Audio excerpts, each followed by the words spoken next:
I will be doing mine on prevention of awareness and awareness of methicillin-resistant Staphylococcus aureus for Frostburg student athletes.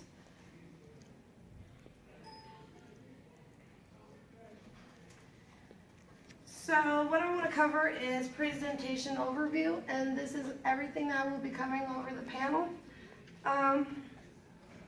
According to the Centers of Disease Control and Prevention of MRSA, it's carried 2 of 100 people, and identifying the risk of this dangerous type of staph infection will actually help reduce and recognize the risk factors, treatment, and prevention for Frostburg student athletes and faculty.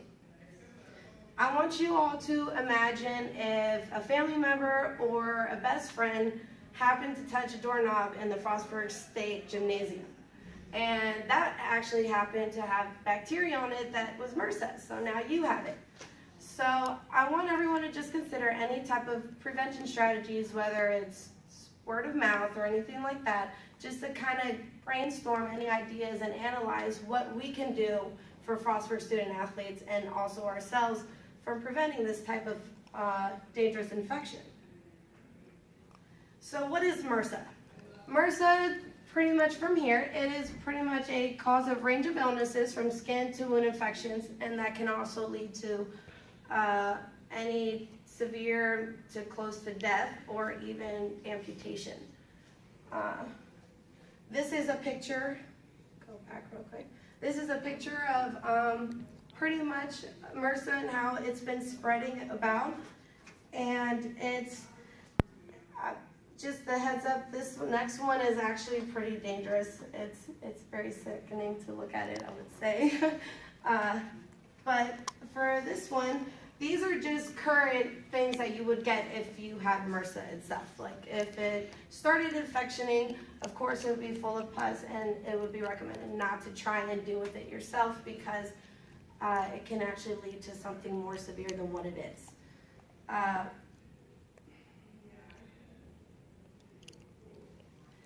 Covering the risk factors, there is one of 6 risk factors I wanted to cover, and it was the contact sports.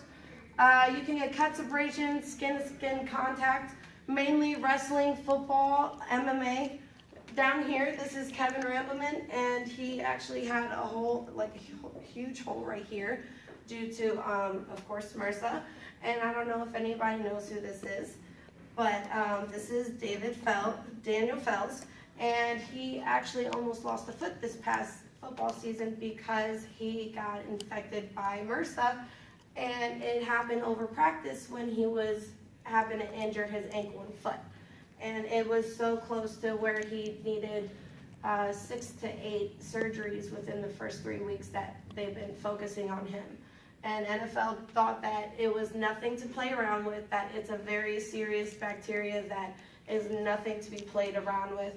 And so they focused on him for about 3 to 4 weeks. And thank God that he did not have to have his foot taken off, but he's better conditioned and he's back at home with his family right now, but he's still recovering and still taking the antibiotics that's needed. Another thing I wanted to look at was the treatments. And this is something that you can start thinking about, like what is the healthcare professionals doing on their behalf of treatments, and what are we doing on our behalf to make sure that it doesn't spread about. And for treatment, this is pretty much a picture of all of this yellow is MRSA. They said that it started off with this. They used chemically induced product that pretty much showed that when they infected it with MRSA, they wanted to see what would be spread about. And of course you could see 3/4 of it has been covered with MRSA, and that's how you could tell how dangerous it is and how fast it could spread. But keeping the wound clean, washing your hands efficiently before and after, making sure that you have a professional drain the pus or anything that is severe with it, and seeing what antibiotics will work for you. For Daniel Fells, it was only a certain cocktail of antibiotics that would work, and it has to work for your body. It's very different for everyone. Some people, antibiotics don't work for anyone at all compared to Daniel Fells. He was able to find a good concoction of antibiotics that would actually help.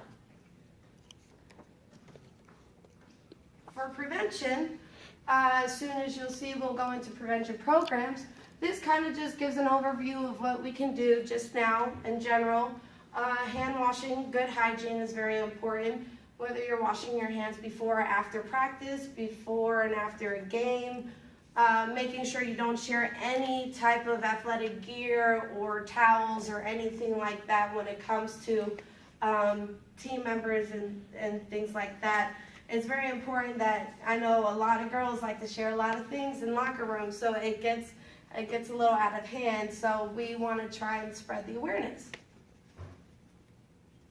And that's where we come to prevention programs. Over here on the left side is a training camp program that I have found by Mr. J. Chad Sanders. And what he covered was, they covered in a football athletic camp that what you would do is you would have an educational system or educational session for the players, trainers, and the coaches. And then they would, of course, spread the awareness with the booklets and posters, and of course, do more of the hand sanitizing things around where the boys or men practice. My idea was having the athletic trainers check their student athletes once every semester here at Frostburg State so that it could be a proactive on early recognition. And of course, word of mouth is very important. If you tell stories or anything about anybody else's friend that happened to have MRSA, it makes it more important for you to see why it's such a hazardous thing to keep in mind.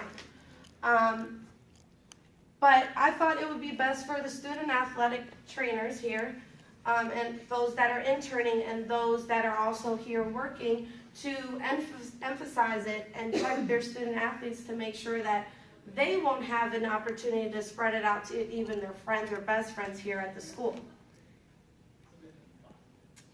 And that concludes for bringing awareness among teams, athletes, and faculty for being aware of the risk factors, treatment, and preventions.